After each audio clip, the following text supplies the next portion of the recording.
I had the delightful experience this week of having a group of students from one of the high schools close by, I think it was Pembroke, that came to sit with me for an hour and learn about meditation. And so with the students, I kind of, we chattered in the hallway, and I was getting to know them, and then we all filtered into the Myrtle Fillmore Chapel, the little tiny chapel across the hall. And I was kind of sizing up the situation, and I decided to go step by step, baby steps, if you will. So we all took a few breaths, we settled in. I had them breathe deeply, consciously, and then I asked them very slowly and mindfully to let go of their cell phones.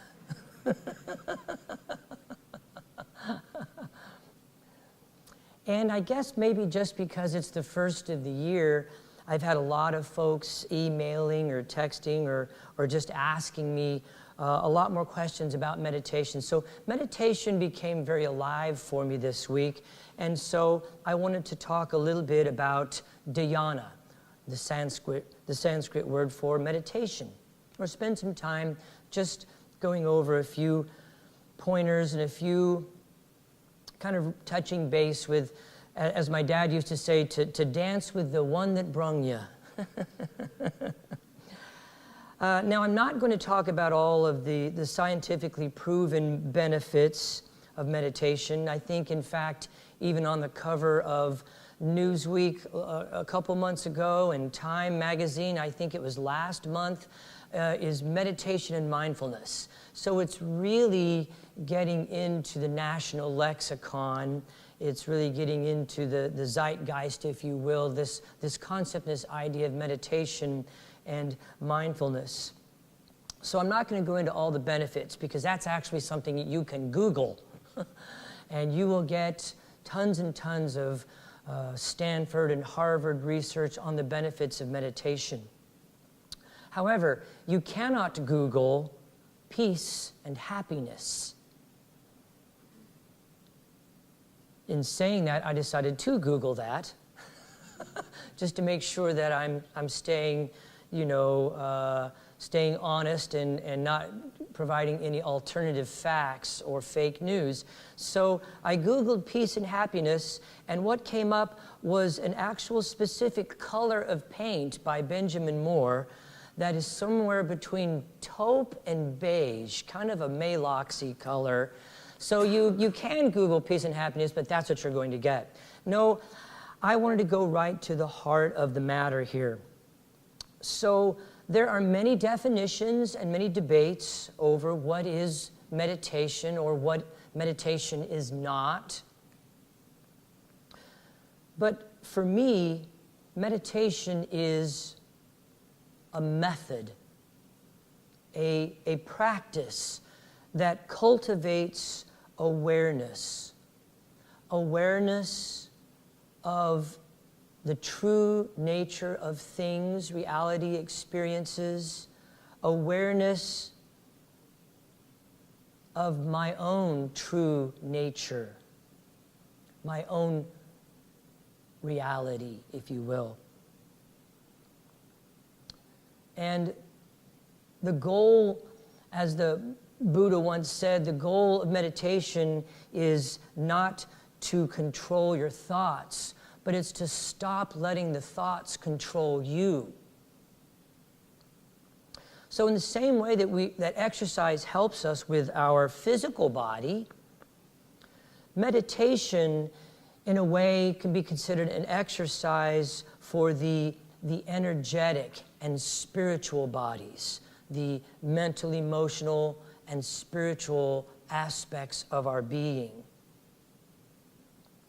And the result of that is not a buff physique, as you can plainly see, but the result is instead that of clarity, of peace, of happiness. So if you will allow me to move from the big picture of meditation to a more specific meditation or aspect of meditation, going right to the cushion itself. I kind of want to go from the general down to the specific. So as we begin a meditation practice, we will work extensively with the breath. We work extensively with noticing and working with the breath. And there are many meditations around that. Sometimes it's noticing the top of the breath and the bottom of the breath, feeling the breath as it glazes the nostrils or the rise and the fall of the tummy. This is bringing our awareness back home to this form, as opposed to the mind's general tendency to focus on everything going on around us, experiences, things out there. This is beginning to bring awareness back home, back to the body. Ananda, who was attendant to the Buddha, once approached the Buddha and said, "Venerable Sir, what is it that I am to tell people who ask me if you still meditate?" And he says, "Tell them that I still meditate." He says, "Okay, Venerable Sir, what should I tell them that you are meditating on?" And the Buddha said, "Mindfulness of breath." So the breath meditation is a foundation, a groundwork, a basic, something that all meditators can reference and come back to. As we continue our practice, we can begin cultivating mindfulness or bare attention, noticing the rise and fall of phenomena, noticing that experiences externally rise and fall within us internally. It is our awareness of those events that's registering. It is our reaction to these experiences and these events that we are noticing within us. So this brings awareness deeper now into the being, into the consciousness. Someone asked me earlier this week, what is the difference between mindfulness and awareness? With mindfulness, we learn to recognize and acknowledge what is going on in the mind, moment by moment, without judgment and without benevolence, and to simply release and let it go. With awareness, we may actually use our awareness of the thoughts, emotions, sensations that arise in the mind stream as an actual focus point for the meditation itself. Going into it. As Robert Brummett said in his last talk, what's in the way is the way. We can actively investigate the nature of these mental events. It may sound like an intellectual exercise, but when practiced properly, awareness meditation circumvents intellectual ponderings and provides direct insight into the nature of mind. As Eckhart Tolle talks about often, in working with these repetitive thoughts, we actually begin to see that they're not contextual, they're structural. In other words, it's not the thoughts themselves, the things that take up the thoughts, as it is the structure of the mind, always placing these in some particular organizational pattern. So maybe that pattern is self-loathing.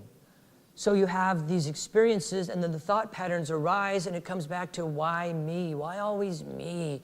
What did I do? These structural elements. So we begin to see the nature of mind, begin experiencing insights into the nature of this being. Experienced practitioners will then begin working with concentration practices, honing the mind to a sharp blade where a foundation is laid from which insight into truth with a capital T can be acquired. As some of you know, I just got back from a 5-day silent retreat. And in that retreat, I was working constantly. There was always something going on, and sometimes I would work with the breath. Sometimes I would work with the body in the form of scanning the body, noticing points of tension or tightness. I would work with a meditation object that would arise in my consciousness. And what's so fascinating is that it's not necessarily the time on the cushion. We focus on that. There's meditation, and then there's life. And what becomes so fascinating is that it is the time on the cushion itself that begins to inform the daily experiences, aspects, and things that are going on in life. They begin to blend. And so it wasn't on the meditation cushion, even though we spent from 7 in the morning until 9 o'clock at night, either sitting or walking. And then there was time eating, and then there was also some yoga time. But it wasn't on the cushion that an insight arose for me. The insight came during lunch. I sat down at the table, and there's many tables in the dining hall, so everyone was allowed to sit alone at a table. You had a table to yourself, because the lunches are in silence. And I'm sitting there, and I'm eating mindfully. I take a bite, I set the fork down, and I experience that mouthful of food. And I'm sitting there, and I'm eating. And the insight that arose was how much I hated to eat alone. I hate eating alone. And suddenly, because of the aspects of stillness and silence that I had been cultivating for the prior 2 days, I was able to follow that insight back down, back in. Wow, where did that intense charge or that dislike of eating alone come from? And what arose from that was a memory, a suppressed, repressed memory that I had forgotten completely. When I was in elementary school, I believe it was 5th or 6th grade, I had to go away for 1 school year to a small country school because of something that was going on with my mother. My mother was going into a hospital. And so here was this city boy in a country school, and I was not well liked instantly just because of where I came from. And so I ate lunch as an elementary child alone. This was a traumatic experience for me, to be pulled from my friends and my comfort zone into this little country school where the kids did not understand me and did not like me. I had repressed that memory. And that had cultivated in being repressed. There was a charge, there was an energy there that brought up issues for me around loneliness or being or eating alone. And so therefore, I noticed that even in my adult life now, I was constantly scheduling coffees and breakfasts with people, lunches with people, and I didn't see what was happening until this retreat, and I got this insight that it was not okay. There was a judgment about eating alone. Buddha whack. I sat with that energy, and for the next 2 or 3 days in meditation, I began a contemplation meditation around those feelings that that little boy experienced, that the now man is able to process and work with in contemplation, in meditation. Yes, weeping occurred. I wept for that little boy. I purified and I processed that energy around what happened to him, that he could not process, that he could not purify. I can do that. My skill sets now, my Sangha, my teachings, the Dharma, the Sangha, and my awareness of my Buddha nature all help me to process what happened to him. And in this way, I've purified that charge. I now realize and am able to have coffee sitting at a table with no one else around. Because what I'm realizing is that when you realize your true nature, who you really are, you are never alone. Even when there was no one else at the table. So, these are the types of insights that we talk about when we talk about spending time in meditation, time in contemplation.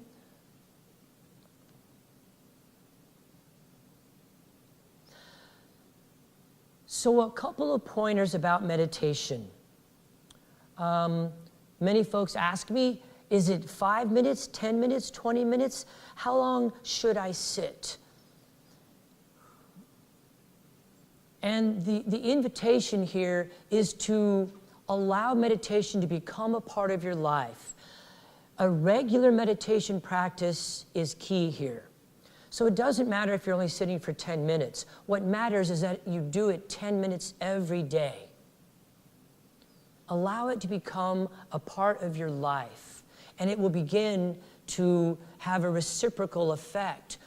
It's very much like exercise. People who exercise a lot can't imagine a day going by without some physical activity, without exercising.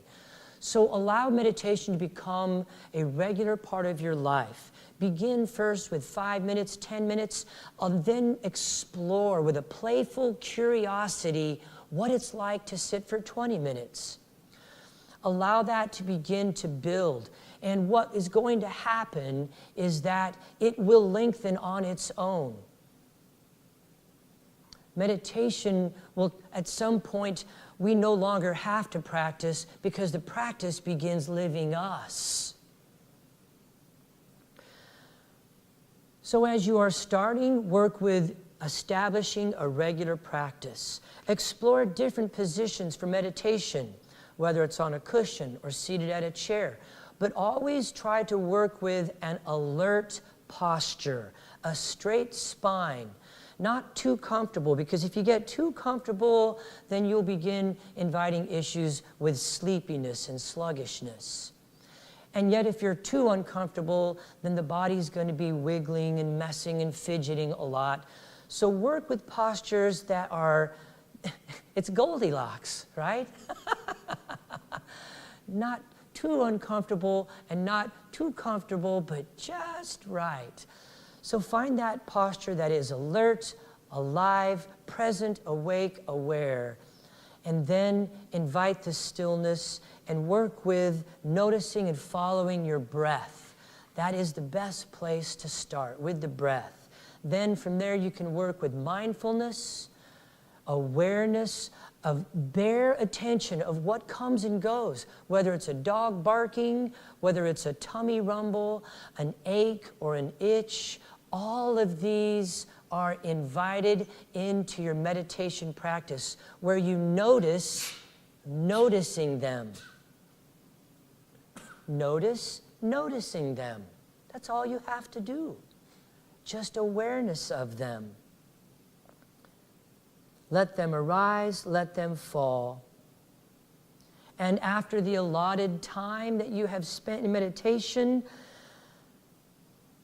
consider inviting the sacred and just honoring for a moment this sacred act of taking the one seat. We do not sit to become the Buddha. we sit as the Buddha.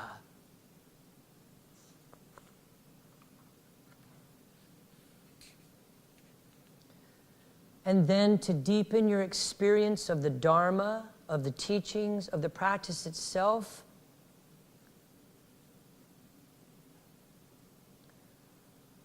over an extended period of time, realize that you can bring this stillness and this silence with you. Let it inform your day. Let certain things like a stoplight or a telephone call become bells of mindfulness in which you can take a conscious breath. Jesus said, pray without ceasing. The same way, in Buddhism, meditation can actually become a constant. You are never not meditating. But don't try to meditate. Don't try to become anything. Don't become a meditator. Don't become enlightened. When you sit, just let it be. When you walk, just let it be. I think it was the great Zen master Yoda who said, do not do. Do not do. Do not. And just be.